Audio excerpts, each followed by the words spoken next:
তারোবা national park ভারতবর্ষে যে কটি জঙ্গলে বাঘ দেখতে পাওয়া যায় তার মধ্যে মোস্ট হেভি ওয়েট জঙ্গল এটা। মানে তারোবাতে এসে বাঘ দেখতে না পাওয়া কি আর বলা যায়, এটা একটা সোনার পাথর বাটিরই সামিল। তো সেই আশায় আমি বাবাকে নিয়ে এবারে পুজোতে পাড়ি দিয়েছিলাম তারোবা। অ্যাকচুয়ালি আমার বন্ধু থাকে এখানে, জয়া চান্দ্রেই। জয় খুব সুন্দর ট্যুরিস্ট গাইড, মানে ন্যাচারালিস্ট, এবং ও এক্সপার্ট আর কি টাইগার ট্যুরিজমে। আর চান্দ্রিকে তো আমি চিনি, ব্লগিংয়ের সূত্রেই ওর সাথে আমার পরিচয়। এরা দুজনেই এই ব্যবসাটি চালায় ওদের বাড়ি থেকে, এবং আমি জয়ের সাথে কথা বলে ওর সাথে একটা প্রাইভেট ট্যুর বুক করে বাবাকে নিয়ে চলে গেছিলাম তারোবা। তো ছিলাম এখানে 3টে রাত। তার মধ্যে প্রথম রাত জয়ের বাড়িতেই ছিলাম। অ্যাকচুয়ালি কলকাতা থেকে নাগপুর ফ্লাইটে করে ট্রাভেল করেছিলাম, আর সেদিন রাতে এসে পৌঁছেছিলাম আমরা নাগপুরে। এবার নাগপুর থেকে তারোবা আরও 3-4 ঘন্টার রাস্তা, এবং সেই রাস্তাটা রাত্রিবেলায় ট্রাভেল করা একটু ডিফিকাল্ট, যার জন্য আমরা ওদের বাড়িতেই ছিলাম সেদিন রাত্রিবেলাটা। খুব সুন্দর হসপিটালিটি ছিল, এবং ওখান থেকে ওরা আর এত সুন্দর ওদের সেট আপ, ওখানে কি বলবো। So I have mate them before in Goa, এবং তারও আগে ওরা বম্বেতে থাকতো, তো আমি তখন থেকে চিনি। অ্যাকচুয়ালি চান্দ্রি ব্যাঙ্গালোরেও থাকতো, এবং আমরা দুজনে একই সময় ব্যাঙ্গালোরে থাকতাম, যদিও সেই সময় আমি ওকে চিনতাম না। আমি অ্যাকচুয়ালি ইন্ডিয়াতে মানুষজনের সাথে আমার আলাপ হওয়া শুরু হয় আমার ব্লগ শুরু হওয়ার পরেই, তো সেই সূত্রে। যাই হোক, তারপরে সেখান থেকে one thing led to another. চান্দ্রির সাথে আগে আমি ফ্যাম ট্রিপে কখনো ট্রাভেল করেছি যদিও, but this is the first time আমি ওদের সাথে টাইগার ট্যুরিজমে আসছি বা জঙ্গল দেখতে আসছি। এবং অনেক দিন পর ইন্ডিয়াতে একটি জঙ্গল দেখতে গেলাম। আপনারা যারা আমার ব্লগ দেখেছেন তারা জানেন কিছুদিন আগে আমি অ্যামাজনে গেছিলাম, আর আমার অল টাইম ফেভারিট হচ্ছে আফ্রিকার জঙ্গলগুলি। But this is the first time I am in Indian jungle, এবং একদম হার্ট অফ দ্য ইন্ডিয়া, মানে মধ্যপ্রদেশে। তো যাই হোক, এখন অবধি আমাদের যা প্ল্যান ছিল, আমরা 4টে সাফারি বুক করেছিলাম, প্রাইভেট সাফারি, এবং এরা একদম মানে জঙ্গল তন্ন করে খুঁজেছিল আমাদেরকে বাঘ দেখানোর জন্য। আচ্ছা, যারা বাঘ দেখার জন্য এই ব্লগটা দেখছেন তাদেরকে আগে থেকে বলে দিই, আমরা কিন্তু বাঘ দেখতে পাইনি। সো ইয়েস, তারোবা মানেই বাঘ দেখা যাবে এরকম কিন্তু নয়। আচ্ছা, আরেকটা কথা জানিয়ে দিই, আমরা গেছিলাম অক্টোবরে, which is beginning of the season. November থেকে বাঘ দেখা যাচ্ছিল আমি জানি, কারণ সেই সময় আমি তো জয়কে ফলো করি ইনস্টাগ্রামে, সো আমি দেখেছি ও অনেক বাঘের ছবি তুলেছে, এবং আমি দেখতে পেয়েছি। প্রত্যেকটা দেখে আমার মনটা খারাপ হয়ে গেছে যে আমি দেখতে পেলাম না, ওরা দেখতে পেয়েছে। আমি এখন অবধি ইন্ডিয়াতে কাজিরাঙ্গা গেছি, আরও বেশ কিছু জায়গা ঘুরেছি। সাউথে অনেক কয়েকটা জঙ্গল ঘুরেছি, থাক্কেরি ঘুরেছি কেরালাতে, এবং বেশ কয়েকটা জঙ্গল ঘুরেছি, পেরিয়ার ঘুরেছি, গোয়াতে কয়েকটা জায়গা ঘুরেছি, যদিও গোয়াতে একটাই বাঘ আছে as far as I know এখনও। আর উপরের দিকে নেপালে চিতওয়ান ঘুরেছিলাম, কিন্তু বাঘ এখনও অবধি আমার কপালে শিকে ছেড়েনি। তবে হ্যাঁ, তার মানে এটাই যে আমাকে আরও একটু ঘুরতে হবে ভারতবর্ষ, স্পেশালি রণথম্বর আমার করার ইচ্ছা হচ্ছে।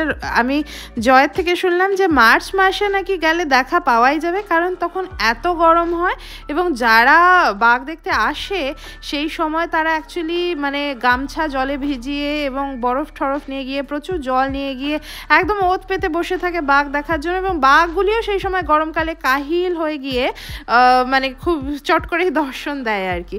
বাই দ্য ওয়ে, এখন যেটা হচ্ছে, একটু আগে যেটা দেখলেন সেটা হচ্ছে বাবুই পাখির বাসা।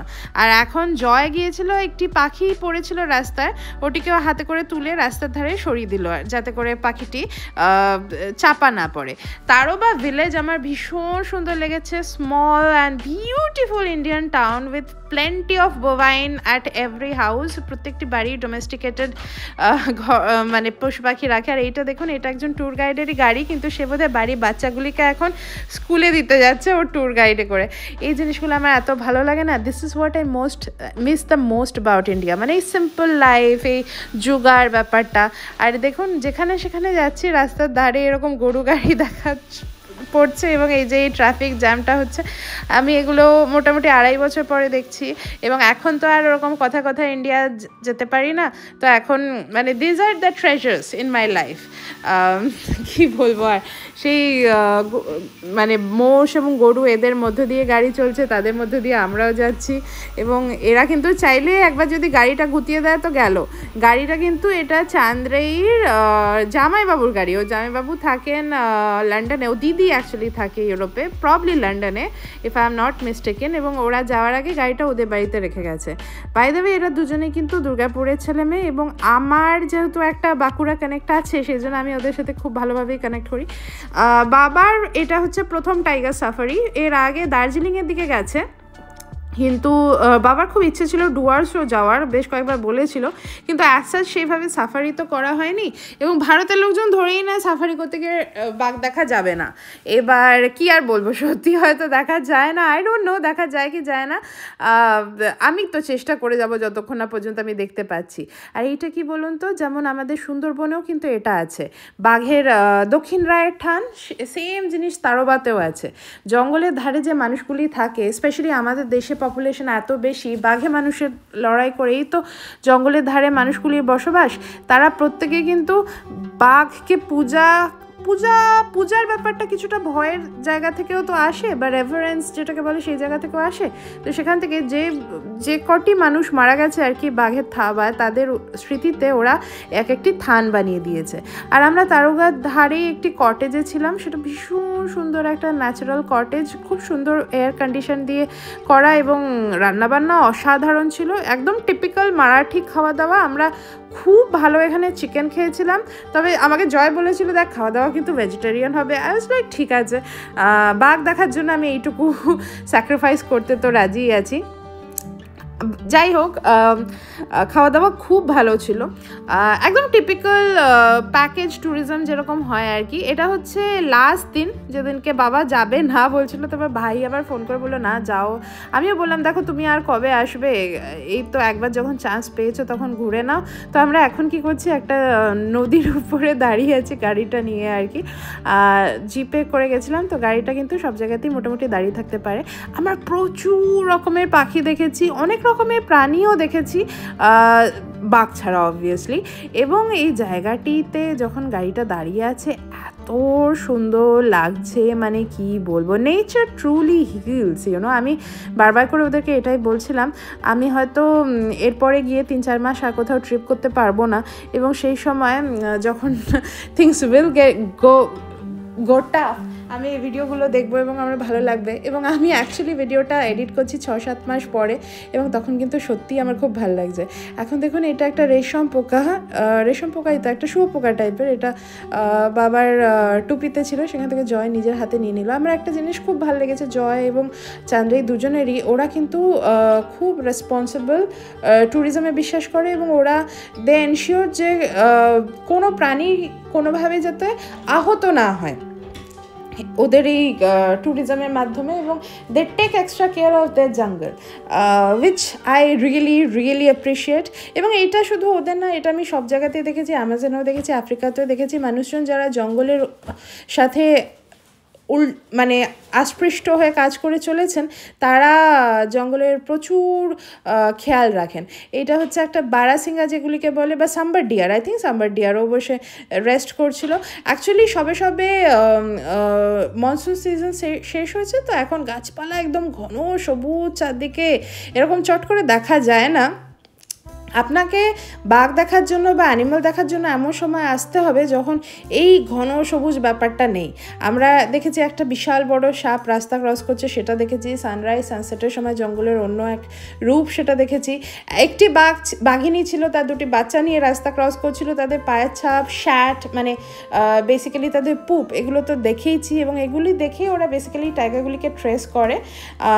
এবং একটা জায়গায় যেখানে জঙ্গল আর গ্রাম মিশে যাচ্ছে, তার মাঝখানে বেসিক্যালি একটা ধান ক্ষেত, এবং এরা বলছে প্রায় ওই ধান ক্ষেতের নাকি বাঘ বসে থাকে। আমাদের কপাল, দুর্ভাগ্য আমরা দেখতে পাইনি বাঘটিকে। আর এই দেখুন এটা হচ্ছে কি বলুন তো, এটা হচ্ছে স্লথ বেয়ার, এবং রামায়ণে একে বলা হয় জাম্বুবান। এই জাম্বুবানটি কিছুদিন আগে খুব ফেমাস হয়েছিল, বা এই স্লথ বেয়ারটি ফেমাস হয়েছিল বিকজ একটি বাঘের সাথে হাতাহাতি করে বাচ্চাটিকে বাঁচিয়েছিল। তো ওর কাপটিকে নিয়েও ঘোরাঘুরি করছে জঙ্গলে, ওকে আমরা দেখতে পেয়েছি। So this is basically Insta famous ভাল্লুক, যাকে আমরা দেখেছি, আমার খুব সুন্দর লেগেছে। আমরা তো এখন ইউএসএতে থাকি, এখানে যখনই আমরা হাইকে যাই, অ্যাপালেচিয়ান ট্রেইল বলুন বা ন্যাশনাল পার্কগুলি বলুন, we are very much aware of the black Beers, কারণ যখন তখন এরা বেরিয়ে আসে এবং এরা কিন্তু মানুষকে অ্যাটাক করে দেয়। তবে এই স্লথ বেয়ার সেটা করে না। আপনারা যারা জঙ্গল প্ল্যান করছেন আমি তাদেরকে বলবো আগে থেকে একটু বুক করে রাখবেন এবং চেষ্টা করবেন সামার মানে টিপিক্যাল একদম তীব্র সামারে যাওয়া, তাহলে আপনারা ডেফিনেটলি বাঘ দেখতে পাবেন। তবে আমরা বাঘ দেখিনি, যেটা দেখেছিলাম সেটা হচ্ছে জঙ্গল ক্যাট, দুটি জঙ্গল ক্যাটের বাচ্চা ওরা রাস্তা ক্রস করছিল, উইচ ওয়াজ সো কিউট। আর বেশ কিছু শিয়ালও দেখেছিলাম।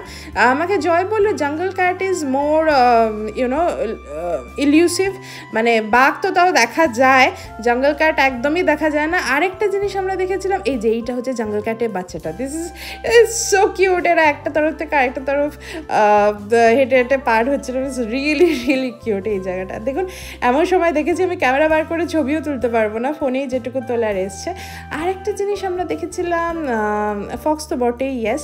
ফেরার সময় আমরা একটা জায়গায় গিয়ে খুব সুন্দর শাহুর চিকেন চাপ খেয়েছিলাম, which was also very good. হ্যাঁ, যারা আপনারা জঙ্গলে ট্রাভেল করতে যাবেন সামারটা চেষ্টা করবেন এবং আগে থেকে বুকিং করে রাখবেন, যাতে করে কোর এরিয়াতে আপনারা এন্ট্রি পেতে পারেন। আমরা কোর এরিয়াতে এন্ট্রিও কিন্তু পাইনি। Overall it was a great trip.